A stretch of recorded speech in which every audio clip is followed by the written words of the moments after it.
जय हिंद। आज हम एक नए चैप्टर के ऊपर बढ़ चुके हैं, principles of inheritance and variation. जैसा कि आप लोगों को पता होगा कि हमने एनसीईआरटी सीरीज स्टार्ट किया था, NCERT line to line series, और उस लाइन टू लाइन सीरीज में बढ़ते हुए एक नए चैप्टर की तरफ हम कदम रख चुके हैं। आते हैं, डिस्कस करते हैं क्या है इस चैप्टर के अंदर खासियत, क्या इसके फीचर्स हैं, इस चैप्टर को इतना क्यों तवज्जो दिया जाता है ना, क्यों इतना वेटेज दिया जाता है, थोड़ा सा इसके अंदर क्या मसाला है, क्या मिर्च है, हम उसके बारे में बातें करते हैं। चूंकि एनसीईआरटी है, वैसे तो नीट वालों के लिए बोला जाता है, जिन बच्चों को प्री मेडिकल टेस्ट देना होता है उनके लिए बोला जाता है कि एनसीईआरटी ही भगवान है, एनसीईआरटी ही माँ बाप है, एनसीईआरटी का ही पूजा करना है ना। दैट इज वाई इस सीरीज को लाने का मेन मकसद ही हमारा यही था कि किसी तरीके से एनसीईआरटी के एक एक लाइन के अंदर कई बार जो बच्चों को दिक्कत आता है, उन दिक्कत का जो सामना करना पड़ता है, उन दिक्कतों से कैसे हम बाहर निकल सके, एनसीईआरटी के लाइन को कैसे हम सिंपल कर सके, हमारा कोशिश यही है। बातें करते हैं इस चैप्टर के अंदर principles of inheritance and variations के अंदर हमें एक्चुअली टोटल 6 टॉपिक पढ़ना है। पहला, मेंडल साहब के पूरे लॉ के बारे में बात करना है, यानी मेंडलिज्म की कहानी बात करना है, जहां पर हम बात करें मेंडल साहब के लॉ के बारे में। फिर हम इनहेरिटेंस ऑफ वन जीन, जिसे कॉमनली हम लोग मोनोहाइब्रिड क्रॉस बोलते हैं, आप लोग सुने भी होंगे, जिसे कॉमनली हम लोग मोनोहाइब्रिड क्रॉस बोलते हैं। फिर हम बात करेंगे इनहेरिटेंस ऑफ टू जीन, जिसे हम लोग कॉमनली डाई हाइब्रिड क्रॉस बोलते हैं। फिर एक बहुत खूबसूरत टॉपिक जहां से क्वेश्चन आने का पूर्ण संभावना होता है, सेक्स डिटर्मिनेशन, एक छोटा सा टॉपिक म्यूटेशन, और आखिरी में छोटा सा टॉपिक जेनेटिक डिसऑर्डर। ध्यान रहे, अगर मैं सिर्फ यह कहूं कि इसमें से कोई एक टॉपिक इंपॉर्टेंट है या कोई 2 टॉपिक इंपॉर्टेंट है तो आपके लिए नाइंसाफी होगा। ध्यान रहे, ऑलमोस्ट सारे के सारे टॉपिक यहां पर इंपॉर्टेंट हो जाते हैं। ठीक है, बातें करते हैं, स्टार्ट करते हैं। क्या दे रखा है एनसीईआरटी के लाइन में? Have you ever wondered why an elephant always gives birth only to a baby elephant and not some other animal? क्या आपने कभी सोचा है कि एक एलिफेंट, एक जो हाथी है, अपने जो बच्चे को जन्म देता है, एक छोटा हाथी होता है, कोई दूसरे एनिमल को क्यों नहीं जन्म देता है? और why a mango seed forms only a mango plant? जो मैंगो का सीड है, आम का जो बीज है, वो सिर्फ आम प्लांट को ही जन्म क्यों देता है, कोई दूसरे प्लांट को जन्म क्यों नहीं देता है? कहानी यहीं से स्टार्ट होता है। Given that they do are the offspring identical to their parents or do they show differences in some of their characteristic? कहने का मतलब क्या कि जितने सारे ऑफस्प्रिंग प्रोड्यूस होते हैं, क्या ये सारे ऑफस्प्रिंग अपने पेरेंट से 100% सिमिलर होते हैं, आइडेंटिकल होते हैं, या कुछ डिफरेंसेस भी होते हैं? ऑब्वियस बात है, जैसा कि हम सब जानते हैं, जैसे कोई भी दुनिया के अंदर जहां जहां सेक्सुअल रिप्रोडक्शन होता है, जितने जगह सेक्सुअल रिप्रोडक्शन होता है और उनके जो ऑफस्प्रिंग होते हैं, उनके ऑफस्प्रिंग 100% तो अपने पेरेंट्स के सिमिलर नहीं होते और 100% डिफरेंट भी नहीं होते। जैसे मैं ह्यूमन का ही ले लूं, हमारा और आपका एग्जांपल ले लें, तो आप भी, आपका कुछ कैरेक्टर मम्मी से मिलता होगा, कुछ पापा से मिलता होगा, और कुछ उन दोनों से भी अलग होगा। वही चीज यहां पर बातें हो रहा है। Have you ever wondered why siblings sometimes look so similar to each other? जो एक ही माता पिता के 2 संतान होते हैं, हम लोग कई बार मोहल्ले में चलते हैं तो बोलते हैं ना, अरे तुम तो शर्मा जी के बेटे हो ना। क्यों बोलते हैं भाई ये लाइन? क्योंकि जो वो बेटा है, वो जो लड़का है, उसका चेहरा, उसका फेस कट कहीं ना कहीं उसके मम्मी पापा से मिल रहा है। और कई बार हम बोलते हैं ना, अरे वो तो तेरा भाई है ना यार। यानी दोनों जो है, एक ही माता पिता के जब 2 संतान की हम बातें कर रहे हैं, तो दोनों में भी कुछ ना कुछ सिमिलरिटी है। लेकिन क्या 100% सिमिलर होता है? नहीं भाई, कुछ ना कुछ डिफरेंसेस होता है, दे रखा है, और समटाइम्स इवन सो डिफरेंट। अब ऐसा क्यों? इसके पीछे का लॉजिक है, हम वही लॉजिक ढूंढने चल रहे हैं, उसी लॉजिक के ऊपर बातें करने चल रहे हैं, दे रखा है। These and several related questions are dealt with scientifically in a branch of biology known as genetics। ये जितने सारे क्वेश्चंस हैं कि पेरेंट्स से जो कैरेक्टर का सिमिलरिटी है, पेरेंट्स से जो कैरेक्टर का डिसिमिलरिटी है, ये जिस ब्रांच ऑफ बायोलॉजी के ऊपर हम बात करेंगे, उस ब्रांच ऑफ बायोलॉजी का नाम क्या होता है? जेनेटिक्स। यानी हम जेनेटिक्स एक्चुअल में डील करना चाहते हैं। दे रखा है, दिस सब्जेक्ट यानी जेनेटिक्स की बात हो रहा है, deals with the process of inheritance as well as the process of variation of character from parents to offspring. यानी जो कैरेक्टर पेरेंट से ऑफस्प्रिंग में जा रहा है, जिस प्रोसेस के थ्रू जा रहा है, इस प्रोसेस को हम लोग नाम क्या देते हैं? इनहेरिटेंस। और जो कैरेक्टर अलग दिखाई दे रहा है, पेरेंट्स के पास नहीं है लेकिन बच्चों में दिखाई दे रहा है, उससे क्या बोल रहे हैं? वेरिएशन। लेकिन एक वर्ड और है, हेरिडिटी। हेरिडिटी क्या? तो कैरेक्टर का resemblance between parent and offspring and offspring and there offspring, है ना। ये जो कैरेक्टर का रिजेंबलेंस है, ये रिजेंबलेंस किसके कारण?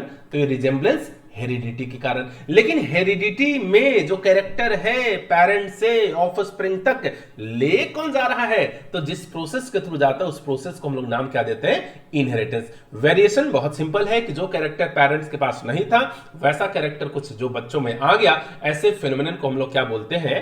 वेरिएशन। आगे, इनहेरिटेंस इज द प्रोसेस, ये लाइन बेटा बहुत कीमती है, इज द प्रोसेस, एक ऐसा प्रोसेस है by which characters are passed on, pass on होता है फ्रॉम पेरेंट्स टू प्रोजेनी, यानी पेरेंट्स से प्रोजेनी तक जो कैरेक्टर जाता है, इस कैरेक्टर की बातें हम क्या करते हैं? उसी को क्या बोलते हैं? इनहेरिटेंस। क्लियर है?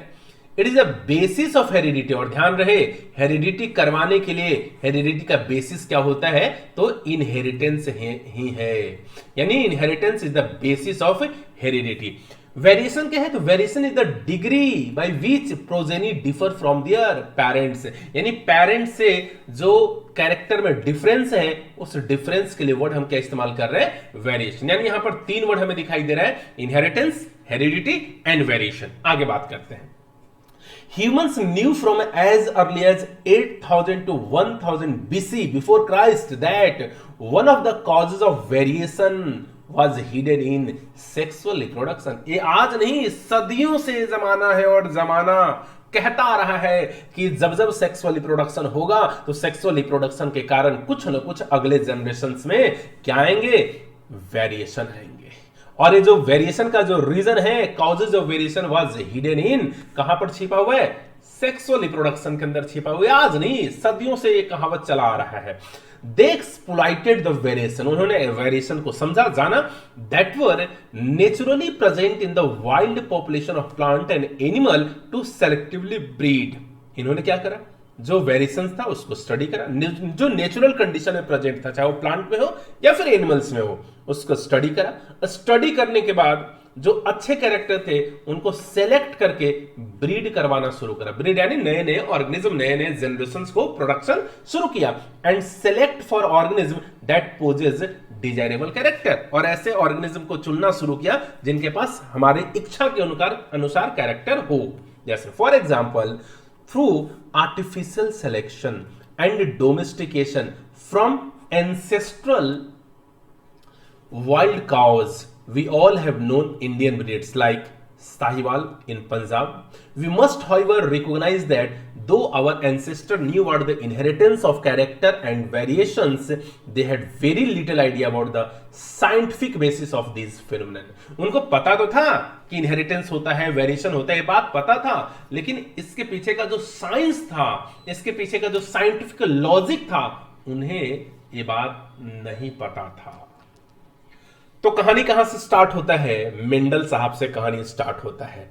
मेंडल साहब जो एक ऑस्ट्रिया में जन्मे, है ना, ऑस्ट्रिया में जन्मे एक साइंटिस्ट, जो एक्चुअल में जिनके फादर एक चर्च में प्रिस्ट हुआ करते थे, पादरी हुआ करते थे, और बाद में इन्होंने जब मैथमेटिक्स से ग्रेजुएट किया, ग्रेजुएशन करने के बाद ये अपने फादर के चर्च में चले गए, और कहानी सब कुछ वहीं से स्टार्ट होता है। मैं ज्यादा इसके बातें नहीं, मैं सीधा एनसीईआरटी के लैंग्वेज पर आना चाहता हूं। हमारा हेडिंग क्या है? मेंडल्स लॉ ऑफ इनहेरिटेंस, यानी मेंडल साहब ने जो इनहेरिटेंस से रिलेटेड जो भी नियम दिया, जो भी लॉ दिया, हम उस लॉ के बारे में बात करते हैं। दे रखा है, it was during the mid 19th century. कहानी कब से स्टार्ट हो गया?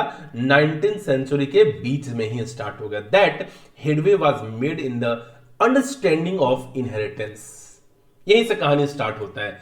Gregor John Mendel conducted hybridization experiment on garden pea for 7 year. ये डाटा आपको याद रखना है कि मेंडल साहब एक्सपेरिमेंट किए, हाइब्रिडाइजेशन एक्सपेरिमेंट किए, किसके ऊपर? गार्डन पी प्लांट के ऊपर। कितने साल तक? 7 साल तक। ईयर भी 1856 से लेकर के 1863 तक।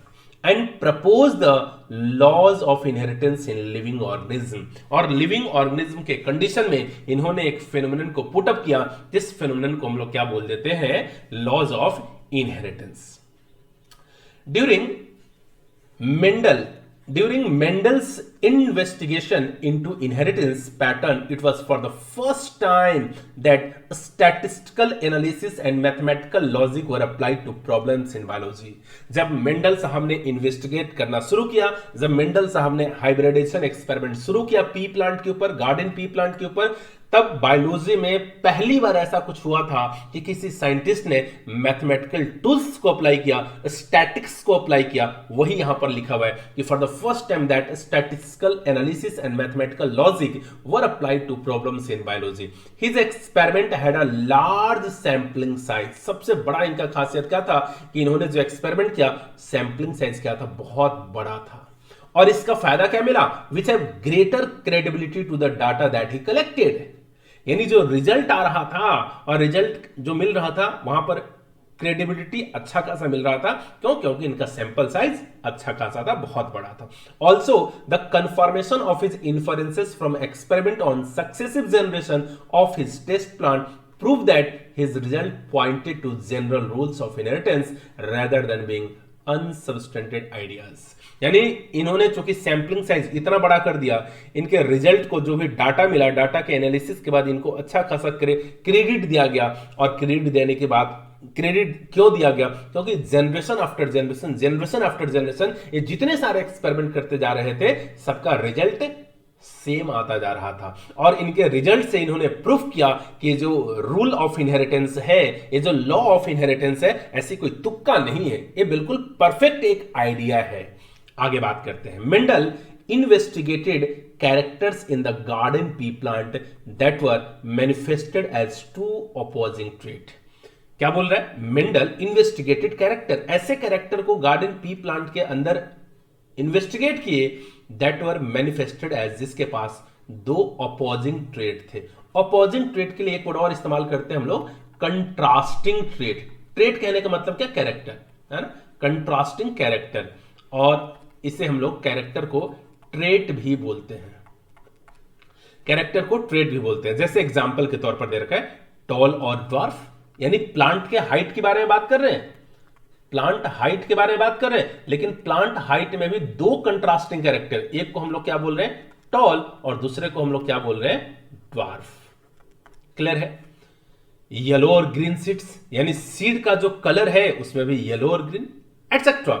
This allowed him to set up a basic framework of rules governing inheritance, which was expanded on by later scientists to account for all the diverse natural observation and complexity inherited in them. Mendel conducted such artificial pollination or cross-pollination experiment using several true breeding pea line. True breeding कहने का मतलब क्या? कि जो pure था, जो pure था, और प्योर कहने का मतलब क्या? जो होमोजाइगस कंडीशन में था, जो होमोजाइगस कंडीशन में था। A true breeding line is one that having undergone continuous self pollination, जिसके अंदर क्या करवा सकते हैं? Continuous self pollination. So the stable trait inheritance, जो कि नया कैरेक्टर आ नहीं रहा था, सेल्फ पॉलिनेशन करवा रहे थे, तो कैरेक्टर के अंदर स्टेबिलिटी था। And expression for several generation. Mendel ने क्या किया? Mendel selected 14 true breeding P plant variety. Mendel साहब ने 14 पी प्लांट के वैरायटी को सिलेक्ट कर लिए, प्लांट वैरायटीज एज पेयर। उन्होंने पेयर में किया, और जब 14 है तो पेयर में कितने होंगे? 7 पेयर। आपको याद होगा, ये 7 पेयर का कैरेक्टर भी अपने को याद होना चाहिए। Which are similar except for one character with contrasting traits. Some of the contrasting traits selected were smooth or wrinkled seed, yellow or green seed, inflated or constricted green or yellow pod, and tall or dwarf plant. ये जो figure 5.1 है, ये figure 5.1 हमें याद रखना है। Seed shape round wrinkled, seed colour yellow green, flower colour violet white, pod shape full and constricted, या फिर इसको हम फुल के जगह पर इन्फ्लेटेड भी बोल सकते हैं, है ना, inflated constructed. Pod colour green and yellow, pod actually कुछ और नहीं बल्कि फ्रूट के बारे में बातें कर रहे हैं, ध्यान रहे, है ना, मटर। फ्लावर पोजीशन एक्सियल और टर्मिनल, है ना, एक्सियल और टर्मिनल, एक्सियल और टर्मिनल। स्टेम हाइट यानी plant height, tall and dwarf. ये 7 पेयर ऑफ कंट्रास्टिंग कैरेक्टर थे जो हमें याद भी रखना है। यहां पर उसी को एक टेबल के फॉर्म में दे रखा है, stem height, tall dwarf, flower colour violet white, flower position axial terminal, pod shape inflated constructed pod colour green yellow, seed shape round wrinkle seed colour yellow green. ये बहुत आराम से आप इसे याद रख सकते हैं, ठीक है। नेक्स्ट वीडियो में हम बातें करेंगे इनहेरिटेंस ऑफ वन जीन यानी मोनोहाइब्रिड क्रॉस के बारे में।